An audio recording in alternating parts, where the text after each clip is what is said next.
Ever get this feeling like the world's getting kind of intense? Like we're juggling chainsaws instead of tennis balls? Yeah, I feel that. Well, that's kind of the vibe of today's deep dive. We're tackling the future of civilization itself. Sounds heavy. It's a big one, no doubt.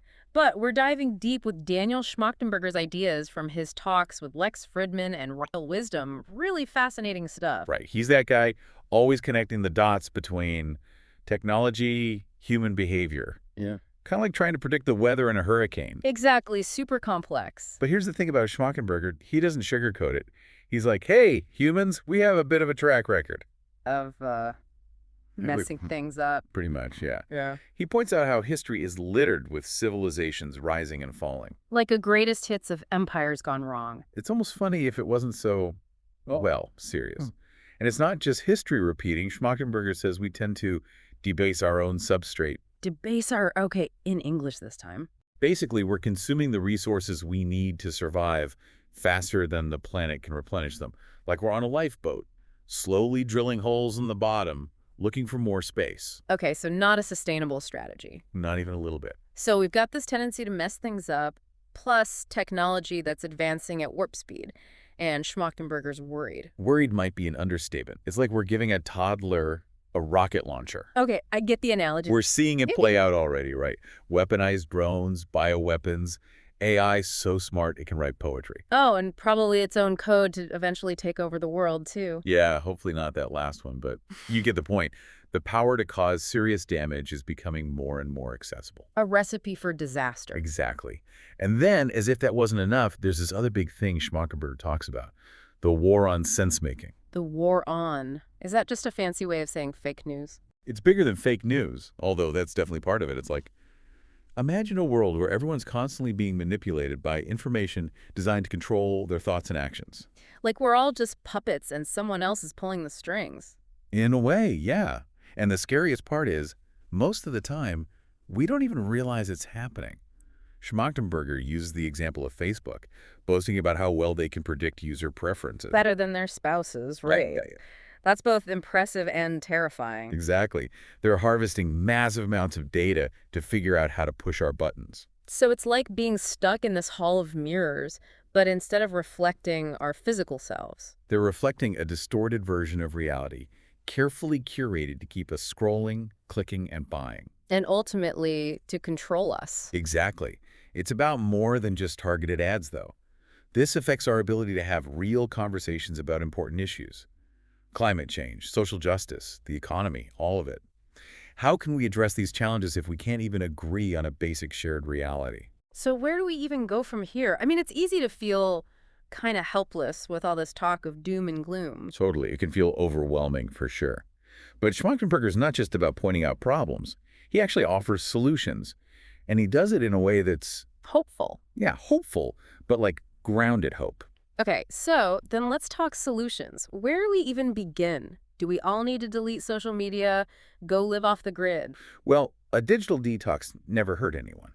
But Schmachtenberger's ideas run deeper than that. He's talking about a fundamental shift in our values. Values, like a global upgrade to what we consider progress. Exactly. Instead of just focusing on things like GDP, which Schmachtenberger talks about in those Rebel Wisdom videos. Right, like money isn't everything. Exactly. So instead of just GDP, we should be looking at other things, like happiness. Like a gross national happiness index or something. Yeah, something like that. Yeah. But Schmachtenberger takes it even further. He talks about cultivating something called compersion. Compersion, that's a new one. Sounds a bit like comparison, which not always the healthiest thing. Actually, it's kind of the opposite. Compersion is like when you feel genuinely happy for someone else's success. Oh, okay. So like instead of being jealous when your friend gets a promotion, you're actually happy for them. Exactly. That's compersion. And Schmachtenberger believes it can totally transform how we relate to each other. That's a pretty radical idea, especially these days when everyone's competing for likes and followers. But okay, let's say we manage to upgrade our values, embrace this whole compersion thing. What about the more practical side of things? How do we actually make this happen? That's where Schmachtenberger's idea of upgraded social technologies comes in. He says that every time we make a big tech advancement, we need a corresponding advancement in how we organize ourselves. So like the printing press led to new forms of government, so the internet needs its own social and political evolution. Exactly. Our current systems, a lot of which were, designed before the internet even existed, are struggling to keep up. Can't teach an old dog new tricks, as they say. Right. So Schmachtenberger suggests we need to start looking at new models. He talks about things like liquid democracy, where citizens have more direct control over decisions, or quadratic voting, which could give more power to marginalized groups. These ideas sound cool and all, but even if we all agree that, yeah, the system needs an upgrade, how do we actually get there? Like, convincing billions of people with all their different opinions to change everything? That's a pretty tall order. No doubt. Schmachtenberger's not naive to the challenges. He talks about the need for rule omega and code omega to build trust and get everyone on the same page. Rule Omega, Code Omega. Sounds kind of sci-fi now. Maybe a little bit. Huh. Rule omega is all about radical transparency and vulnerability. Imagine a world where everyone feels safe enough to share their deepest fears, their wildest dreams. No judgment, just like radical honesty. Sounds nice in theory, but, humans, we can barely agree on what to have for dinner, let alone the future of civilization. True, true. It's not going to be easy. And that's where Code Omega comes in. It's about committing to a shared code of conduct, a set of principles that prioritize, like truth, compassion, putting the greater good ahead of our own egos. So, kind of like we need to agree on the rules of the game before we can even start playing. Exactly. And those rules need to be about something bigger than just us. So, we need new rules, a Wow. new way of playing the game. But how do we even begin to implement all this Omega stuff? The world feels pretty fragmented right now, to say the least. Right, it's a tall order, for sure. Schmachtenberger believes it starts with each of us, though, becoming, as he calls it, better sense makers, especially in this age of information overload. Okay, so it starts with us. But what does that even mean, becoming a better sense maker? Should I be, like, fact-checking my dreams, getting my news from carrier pigeons instead of Twitter?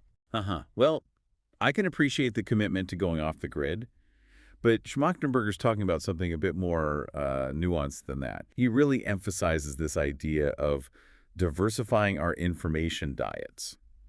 Like not just sticking to the same old sources all the time. So you're saying I should actually talk to people who disagree with me, read articles that make me want to rip my hair out. It might feel a little uncomfortable at first, yeah, but that's kind of the point. You got to break out of that echo chamber, expose yourself to different perspectives.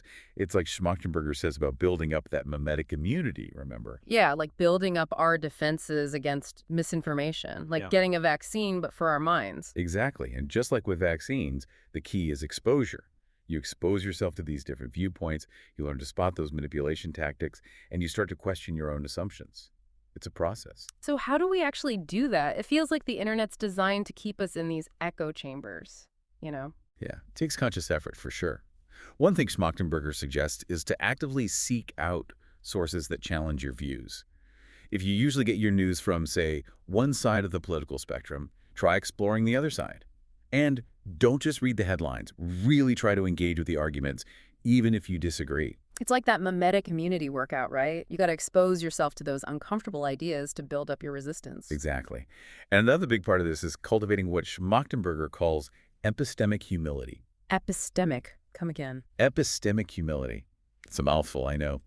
Basically, it means recognizing that we don't have all the answers. Like, our understanding of the world is always a work in progress, and that's okay. It's about being open to being wrong, to changing your mind when you learn something new. Schmachtenberger argues that this kind of humility, this willingness to learn and grow, it's essential for navigating the world today.